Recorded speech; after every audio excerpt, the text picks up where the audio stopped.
Hello and welcome back to Obas Trending Gist, the channel where we unpack the stories everyone is talking about. Today we have a deeply concerning story out of Nigeria's Anambra state. A recent by-election turned into national spectacle after a shocking confrontation was caught on camera between the Anambra State Deputy Governor Dr. Onyekachukwu Ibezim and an APC governorship candidate, Nicholas Okachukwu. The incident sparked a major discussion on Arise News, the morning show, where the panel featuring Dr. Abati, Ayo Ese, and Rufai Oseni provided some incisive analysis. We are going to break down their conversation into two parts to fully understand the gravity of the situation. First, let us watch how the discussion kicked off with Dr. Abati giving his initial hard-hitting assessment. Sit back and take a watch. And Dr. Abati, I think I'll start with you on this, just because it's somewhat alarming to hear these kinds of open threats made in public and caught on camera. I know this video happened in the by-elections, but at this stage, how are you seeing this in the context of everything going on in Anambra State? Well, I have argued that the major takeaway from the by-elections is simply that we have not learned any lessons. And it's not just this by-election. Since 1999 to date, all the elections conducted in this country, despite electoral reform and all of that, we have not learned any lessons. And there is need for us to continue to work on the electoral framework at all levels. The institutions involved, the personalities involved, the processes, and the management of elections generally.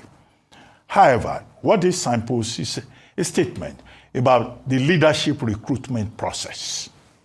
Now, we always talk about violence, thuggery during elections. These are leaders in their own right. The APC candidate, gubernatorial candidate in the upcoming November 8th election in Anambra, and the incumbent deputy governor of Anambra State meeting at a polling unit and threatening to beat each other up. And the APC candidate saying he will set fire to all the vehicles brought by the deputy governor. These are leaders, and they are talking like thugs, common thugs. So what kind of example are they setting for even the able-bodied men that they recruit to stand in as agents at these polling units? So this is a problem about leadership recruitment. And the people take their cue from the way their leaders behave. Mm-hmm. And I say this democracy is not going to move forward unless we begin to make sure that the people that are recruited into leadership positions at any level are persons who have the character. Because there seems to be a flaw of character with the people who lead us. Have we not seen in this same country during an election time when known prominent people in Nigeria will go and snatch ballot boxes, or they will go to polling stations to intimidate people? This is just a clear example of it, and I think it's most unfortunate. And we hope that this will not be the pattern on November 8th when Anambra goes to the polls. And this should be a wake-up call for the security agencies to know that Anambra must be secured for the benefit of the ordinary people. If Nicholas Okachukwu had carried out his threat to set fire to Ibezim's vehicles, imagine the kind of chaos that would have imploded with the two supporters on both sides fighting each other. So it's a very sad commentary on the character of Nigeria's professional political elite. And I say this without generalizing, because this appears to be the trend. Absolutely. All right, let us unpack that first segment. The host, Ayo Ese, set the stage perfectly by describing the incident as somewhat alarming. She zeroes in on the key factors. These were not just insults, but open threats made in public and crucially caught on camera. She establishes the context of the by-election and he immediately passes the baton to Dr. Abati for his take on what this means for Anambra politics. Then Dr. Abati comes in with a powerful and sweeping analysis. He doesn't see this as a one-off event, but as a symptom of a chronic disease in Nigerian politics. His argument unfolds in several key stages. 1. A history of failure. His main key takeaway is that since 1999, we have not learned any lesson. He argues that, despite various electoral reforms, the fundamental problems of violence and poor conduct remains unchanged. Secondly, the core problem is leadership recruitment. Dr. Abati insists that the root of the issue is the flawed leadership recruitment process. The system consistently allows individuals who lack the right character and temperament to get into positions of power. The next one is leaders acting like thugs. He vividly contrasts their position of authority with their actions, stating they were threatening to beat each other up and set vehicles on fire. His most damning line is that these leaders are talking like common thugs, which powerfully illustrates the decay in political decorum. The next is toxic example. He connects the dots, explaining that this behavior sets a terrible example for their supporters and party agents on the ground, essentially sanctioning violence and thuggery from the top bottom. He warns that this is a dangerous preview of what might happen in the main governorship election and should be a wake-up call for security agencies to be prepared. Dr. Abati lays a powerful foundation, blaming a flawed system that promotes poor character in leadership. Now, let's see how Ayo Ese and Rufai Oseni build on this, exploring the culture of impunity and turning the mirror back on Nigerian electorate itself. Sit back and take a watch. And let me just say very quickly that, so following the by-elections last weekend, there were accusations and counter-accusations of violence. And so I'm just trying to give what might have been a background to this altercation and this very shameful display of anger and words, carelessly thrown around by both parties. So the Prince Nicholas Okachukwu and the APC had come out to say that, accused Governor Soludo and his party of violence and hijacking the elections over the weekend. In fact, they released a statement and they're saying that it was was fire for fire. They even cited the example of the sitting deputy governor leaving his senatorial zone, central senatorial zone, to come to Anambra South, and that probably that was why he was checking him and saying that you are not above the law, and was trying to take matters into his own hands.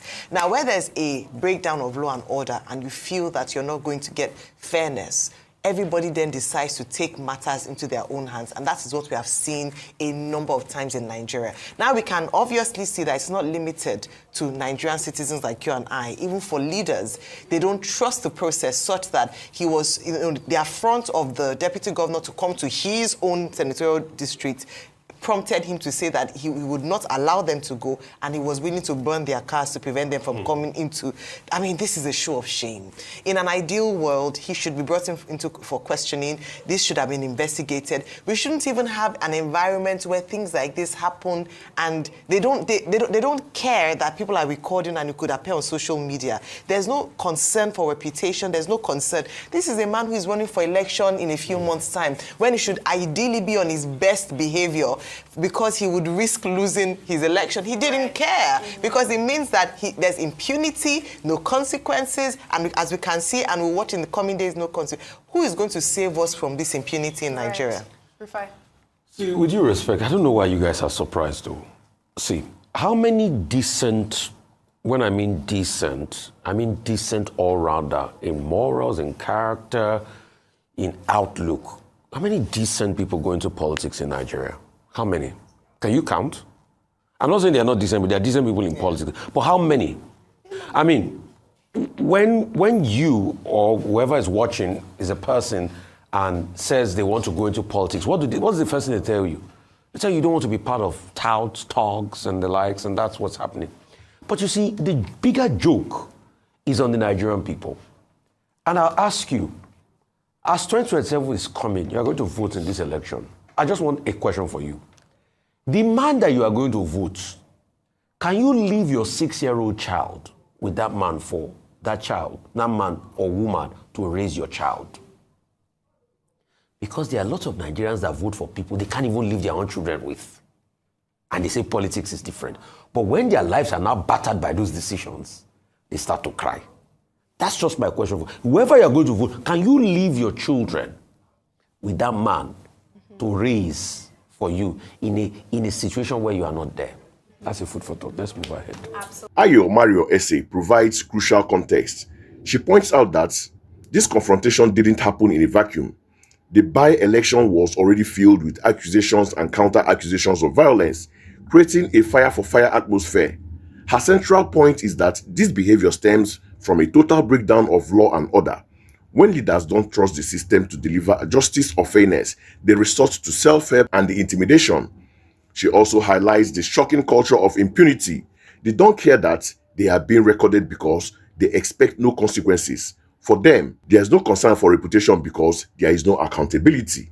Then Rufai Oseni enters the conversation and completely shifts the focus.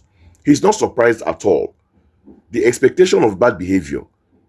He challenges the very idea that anyone should be surprised by this. He implies that the Nigerian political arena is not a space for the decent. He asks rhetorically, how many decent people go into politics in Nigeria? Suggests that the system naturally selects for aggressive and often unprincipled individuals. The electorate is the bigger joke. This is his most critical point. He argues that the ultimate responsibility lies with the Nigerian people. He says the bigger joke is on the citizens who consistently elect these individuals. The litmus test for voters. He introduces a deeply personal and powerful test for every voter. He asks, can you leave your 6-year-old child with the man you are going to vote for?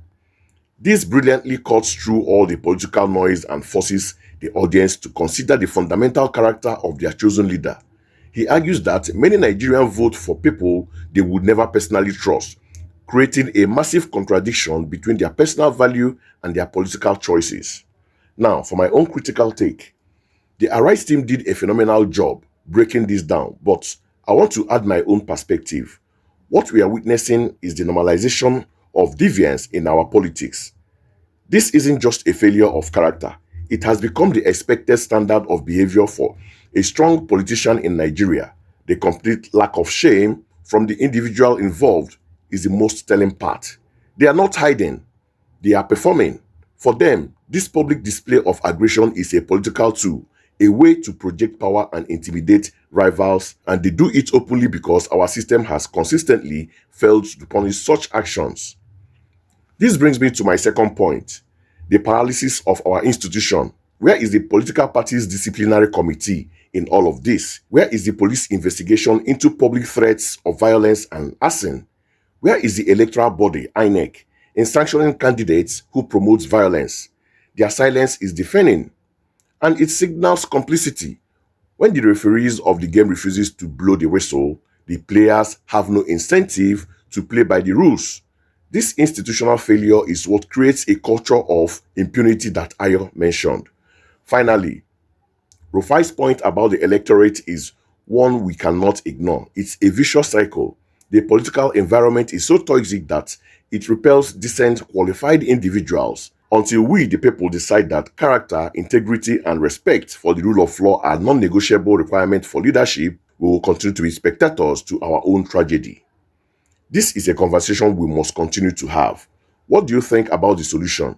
Drop your thoughts in the comments below. As always, thank you for tuning into Obas Trending Gist. Please like, share, and subscribe so you don't miss our next breakdown. Stay safe and stay engaged.